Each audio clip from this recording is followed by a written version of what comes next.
This from Nicola in Aston Abbotts. Yes. I went to a screening of The Girl with the Dragon Tattoo at the Rex, Berkhamsted. Wonderful.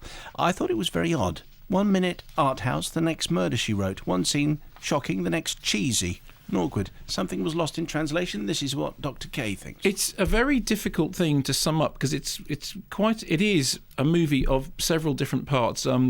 Part of the Millennium Trilogy by the late Swedish author Stieg Larsson, and the rest are coming. It's already, a European box office hit. The story, which is a complicated story, is that a guy who is about to go to prison for a libel offence is enlisted by a rich man to investigate an apparent crime from ages and ages ago, which is the disappearance of his niece from a very long time ago, disappeared, I think it's 40 years ago.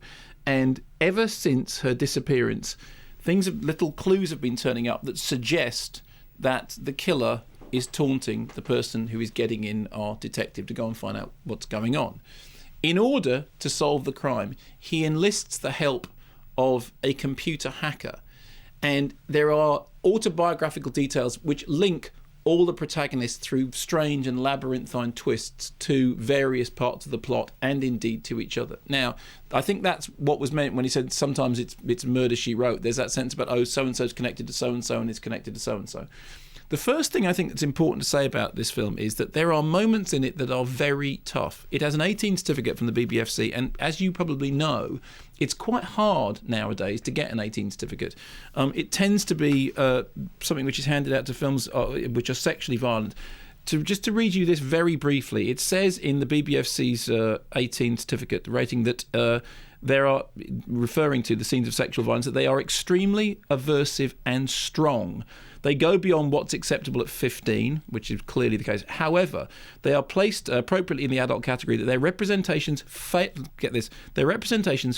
to challenge the BBC's overarching principle that, quote, content which might eroticize or endorse sexual violence may require cuts. So essentially what they're saying is this material is tough.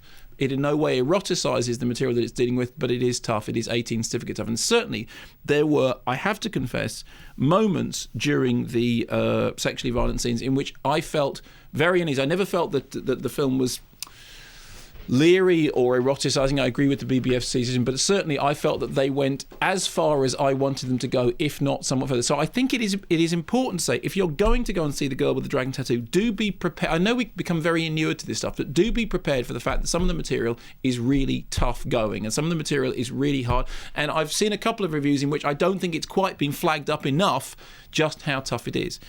Beyond that, there is an awful lot to admire in the film. It has a sense of downbeat miserablism, which on the one hand is very exciting. On the other hand, gives you a gritty sense of real people confronting real problems, really dealing with really horrible, really unpleasant stuff. It is clearly a dark work from beginning to end, and it clearly heralds, more darkness to come, which I think is great. Somebody had written in to say, should I see it with subtitles or in a dubbed version? I haven't seen a dubbed version. When I saw it was subtitled, and obviously I would always recommend seeing something subtitled. The only time I would make an exception to that is when we're talking about certain animations in which I think there is an argument for subtitling for dubbing animations, because it's not, because essentially what you're doing is voicing the cartoons anyway. It's a rather different thing.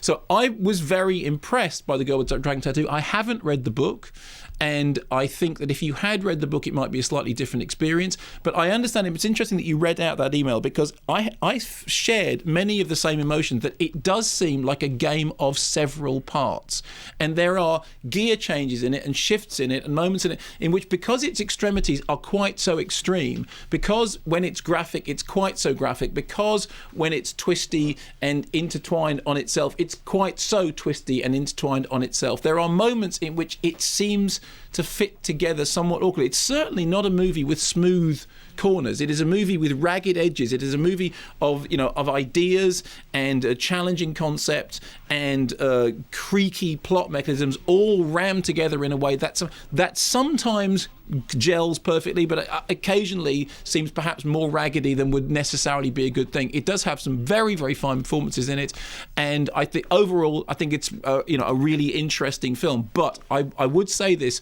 be careful. It's a tougher movie than perhaps people are giving the impression of.